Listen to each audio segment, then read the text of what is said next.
Hey, welcome back to Logic Foundry. So in this series, we're going to try and build up a complete computer from scratch. In our first episode, we took a look at one of the low-level primitives that's used to build up digital logic, the logic gate, and how they can be composed together to build up complicated digital functions. In this episode, we're going to go a little bit higher in the stack and we're going to take a look at field programmable gate arrays, or FPGAs. FPGAs are the chips which we're going to be running our custom processor on, and they're a really important part of enabling us to build a complete computer from scratch. So how do we implement digital logic on an FPGA? Well, unlike with a physical circuit or an integrated circuit, we can't directly place gates into an FPGA or route tracks directly between them. This is because FPGAs need to be able to be reconfigured into other circuits. Instead, when we model something with an FPGA, we make use of some FPGA-specific primitives. The first of these is the lookup table, or LUT for short. A lookup table can implement any combinatorial logic with the same number of inputs. Effectively, what it is under the hood is kind of not dissimilar to having a large array of memory and treating the input values as the address into the memory to look up. And it produces some output based upon that. So for example, we might have some combination of inputs here, result in either a 1 or a 0 output here. Within your typical FPGA, you're going to have somewhere around 4, maybe 5 or 6 inputs to LUTs. So for example, the Arty A7 that we're going to be using for ours has 6 input LUTs, but they can also be configured as multiple LUTs that share the same input. So for example, we have a 1, 2, 3, 4, 5, 6, and it's possible to have it configured so that you have just one output in the LUT. But likewise, you can also, if you tie one of these lines high and you configure it in the right way, you can actually have 2 separate outputs from the same set of inputs, which gives you a little bit more flexibility with how these are configured. Your typical FPGA has a lot of these. So with the one that we're going to be using, there's effectively about 100,000 lookup tables within it to build up all your logic. These are then connected together along with flip-flops, which, despite the silly name, are actually quite an important primitive as they allow us to store the output of our digital logic and use it for subsequent computations and also for things like pipelining and stuff like that, which we'll get into a little bit later. And these are all composed together in a primitive called a cell. And cells consist of several lookup tables and also several flip-flops and other assorted logic. These then often have connections to adjacent cells,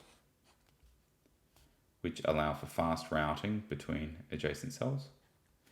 And then there's also normally within an FPGA some sort of routing fabric or interconnect that effectively spans large amounts of the chip and allows for some of these inputs and outputs to be shared with logic in different parts of the FPGA.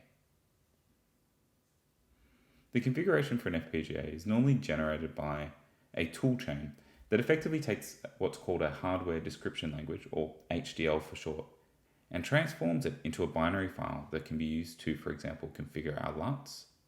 It can be used to configure the routing fabric and various other parts of the FPGA so that it implements the digital logic that we want. Common hardware description languages often include VHDL, or another one which is called Verilog. Verilog also has some derivatives, for example, System Verilog as well, which people use. But for our purposes, we're going to make use of a different one called ChiselHDL. And ChiselHDL is effectively it's a DSL, or a domain-specific language, built on top of the general-purpose language Scala. Because we're going to be using Scala, we get a lot of the nice ecosystem tooling that comes from writing in a modern and very well supported language. So as a simple example, we're going to take the circuit that we had in our previous episode, which was two AND gates wired up to an XOR gate, and walk through how that would be implemented using ChiselHDL. First things first, let's bring across the imports that we need to make our Scala project actually work with Chisel.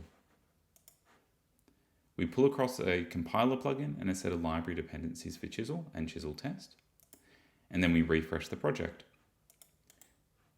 Then we can go about creating our first module.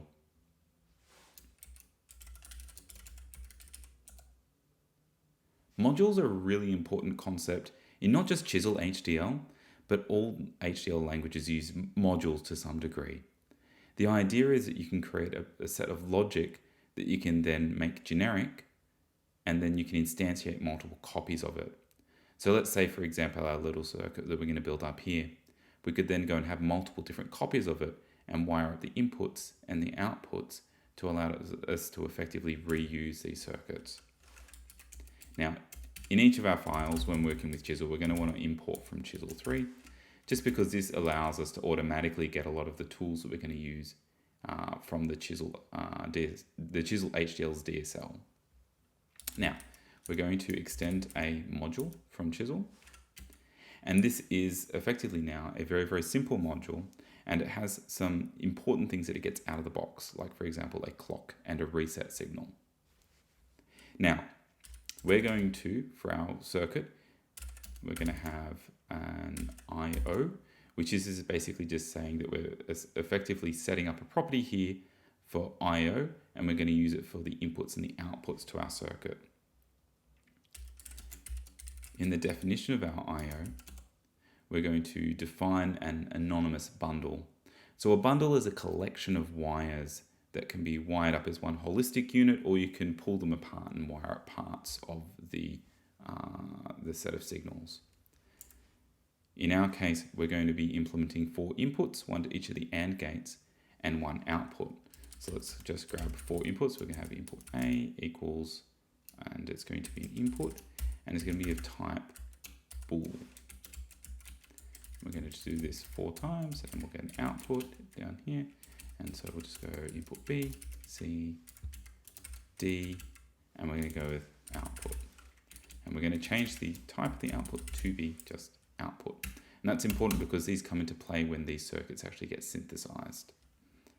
So now we can take our bundle and implement our logic. So in this case, what we wanted to do was to make the output of the circuit be the AND of 2 sets of the inputs and then exclusive OR between them. So we can write that here using the this operator. Now this operator is the signal assignment. So what we're saying here is that we're effectively assigning directly some signal, some wire to some other wire. It's not equals like in a traditional programming language. Instead, this is actually effectively wiring the two together. So what we're going to say here is we're going to say input A, we're going to go AND input B, and then we're going to use exclusive OR with input C and input D. Oh, and of course, I've made a mistake already. We need to prefix all of these with IO because they're defined on our IO property. And now we have that. That's a very, very simple circuit. And now we need to actually go and implement something to turn that into Verilog or some other language that we can use. So let's go and create a object real quick. And I will just call it just our main. And we're going to def main args is an array of type string. And then we're going to implement a chisel stage. And we're going to omit Verilog. And in this case, we need to pass into it the name of the module that we want to synthesize. So in this case, it's our simple module. And at this point, we should be able to print line this. And so if we run our print line, you'll see that as the output from this, we get a circuit, but it's also emitting it as well as a Verilog file here. And so you can see here we've got this Verilog file that we can import into our into either some sort of simulation, or we can also import it into the software that actually compiles it to put on an FPGA. So we're going to create a new project called Simple Circuit. We're going to create an RTL project using the board that I have on my desk here, which is the Arty A7 100. We're going to finish this. The first thing we've got to do is add some sources. So let's quickly go and pick up the file that we had before. So we're going to call this one simple module, which is what we called our module when we're editing it. And we're going to paste in our sources once it's finished updating.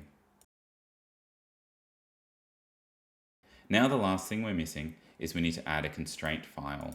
And now we need to add some constraints. Constraints allow us to bind specific signals in our Verilog file to ports and pins on our FPGA board.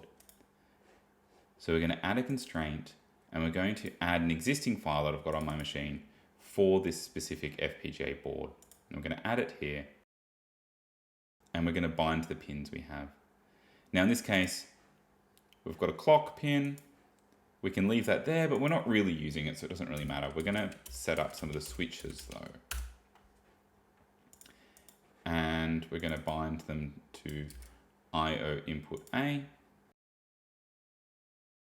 Now these have been set up to attach to some sort of bus of width 4, but we're not really interested in doing that here.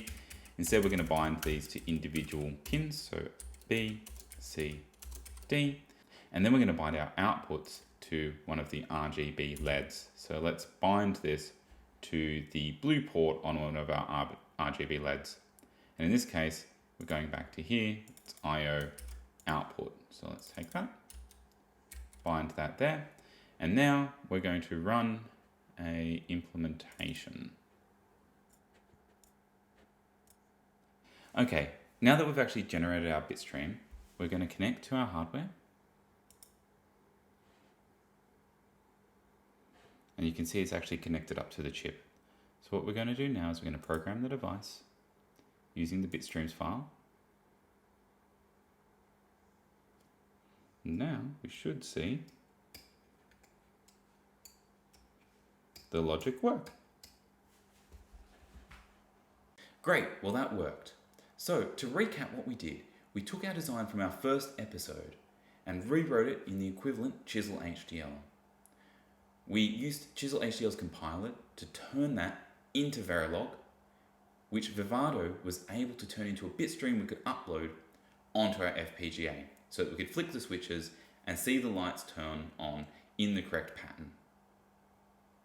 Now you might be thinking that's a pretty convoluted process, but now that we've got it down pat, it should be a lot easier to build on top of. And so this is going to allow us to dig into the more interesting bits, i.e. building our CPU. Now in our next episode, we're going to take a look at the arithmetic logic unit, or the ALU, which is a really important part of every single CPU. And from there, we're going to expand and build out the rest of a single cycle CPU to start with. Now, you may have noticed that I'm pretty new to this. This is my second episode. I am really keen to get all the feedback I can to make sure that I'm making content that's both interesting to watch and easy to follow. So please leave comments below and let me know how I can improve and make content that you want to watch. Thanks heaps for tuning in, and I hope that I'll see you with my next episode. Thanks.